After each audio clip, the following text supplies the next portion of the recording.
আমরা এই সরকারের অবিলম্বে পরিবর্তন চাইছি এই কারণে যে আমাদের এই রাজ্যে না নারীদের কোনো সম্মান আছে, না স্টুডেন্টদের কোনো পড়াশোনার ভিত্তিক কোনো পড়াশোনা করতে পারার জন্য তাদের কোনো ফাউন্ডেশন আছে, এবং প্রত্যেক ক্ষেত্রে শুধু চুরি চুরি চুরি আর দুর্নীতি। সেই দুর্নীতিতে আমরা বেঙ্গলের মানুষ দিশাহারা হয়ে গেছি। সেই জন্য আমরা এখন চাই যে এই রাজ্যে পরিবর্তন একদম দরকার।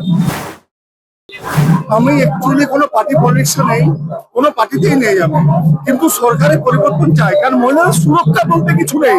এই যে অভয়া, সে কি কোনো কিছু পেয়েছে, বিচার পেয়েছে সে? তাহলে আমার মা বোন রাত্রেবেলা বেরোতে পারবে তো? এইটা আমার চিন্তা। আমার নিজের চাকরি নেই, আমার ছেলের নিজের চাকরি নেই, ও আজকে বাড়িতে বসে আছে, আমি খাবো কি? আমি চাই সরকারের পরিবর্তন হোক। 15 বছর তো যে সরকার আছে তাকে জনগণ দেখলো, কিন্তু মানুষের জীবনে কোনো উন্নতি হয়নি।